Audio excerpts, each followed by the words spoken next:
Obasan, Chapter 6. Early in the still grey, I can hear Obasan emptying her chamber pot into the toilet.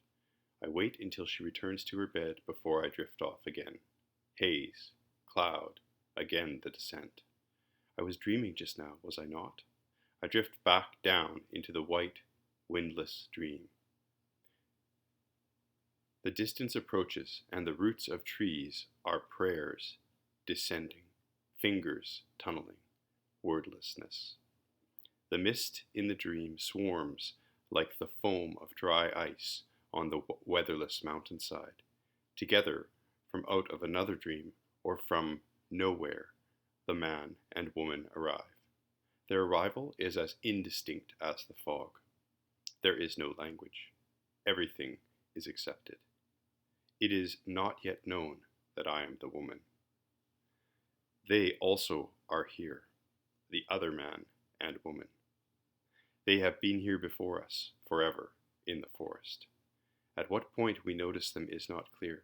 It is too strong to say we become aware of them.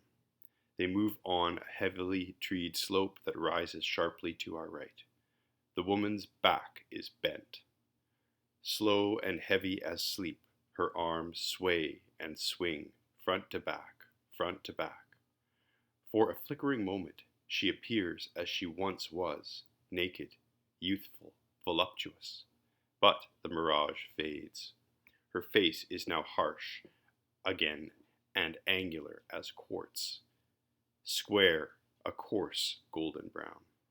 Her body, a matching squareness, is dense as earth. With a sickle, she is harvesting the forest's debris, gathering the branches into piles.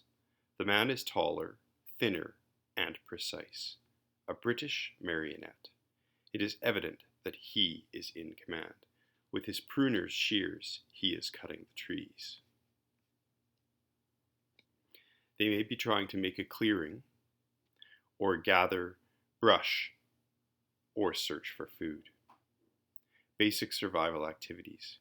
We do not know what the effort is. We do not greet them, but the man looks at us. We are to help in the work at hand. His glance is a raised baton. Like an orchestra of fog, we join them and toil together in the timelessness. We move without question or references in an interminable unknowing without rules, without direction. No incident alerts us to an awareness of time, but at some subtle hour, the white mist is known to be gray, and the endlessness of labor has entered our limbs. Weariness. The mist is not, is a mist, a smoky curtain continuously rising. It happens here in the heart of the forest.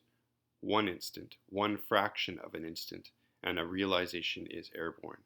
There is a startle effect of a flock of birds in sudden flight. Look! The shouting inside me communicates to everyone. There is in the forest a huge, gentle beast, a lion or a dog or a lion dog. It belongs to the man. Its obedience is phenomenal. My electrifying discovery occurs just as the animal yawns. Its yawn is frozen, a bare sliver of a second longer than a natural yawn should be, and in that moment I see that inside the mouth is plastic. The animal is a robot. In the moment of the too long yawn, when the mechanism that hinges the jaws has proved faulty, a house of cards silently collapses. Instantly, in our telepathic world, the knowing spreads, and the great boulder enclosing change splits apart. The square woman farther down the slope moves up towards me from under the curly branched trees. One of her arms is now connected to her shoulder by 4 hooks locked to make a hinge. It dangles there as she approaches. She begins to speak, but the words are so old they cannot be understood. There is a calmness in her face as she recites an ancient mythical contract made between herself and the man so long ago the language has been forgotten. The dream changes now, and Uncle stands in the depth of the forest. He bows a ceremonial bow. In his mouth is a red, red rose with an endless stem. He turns slowly around in a flower dance, a ritual of the dead. Behind him, someone, I do not know who, is straining to speak, but rapidly, softly, a cloud overtakes everything. Is it the British officer with his pruning shears disappearing to the left? He is wearing an army uniform. The waking is white and perfectly still, without sensation and without haste. Some mornings it isn't clear at all where the edges of the forest or the dust storm is. Daybreak blends in all directions. What time is it? And how am I back in my low-ceilinged bedroom with the ladder stairs along the wall? And a late season mosquito is here as well. Yesterday the phone call came. Yesterday seems an age ago. Obasan is shuffling in the kitchen. The rattle of the fridge shudders to a halt, making way for other sounds. The kettle is boiling. The high rhythmical whine of a truck in the distance. The dream recedes like a tiny asterisk star at dawn, a footnote disappearing in the morning sky. Obasan is folding toilet paper squares and filling a Kleenex box with them as I enter the kitchen. Good morning, I say loudly. Were you able to sleep? She lifts her head and looks at me. Good morning, I repeat. On the stool is a thick parcel tied in twine. She makes a short, apologetic sound as I pick up the parcel.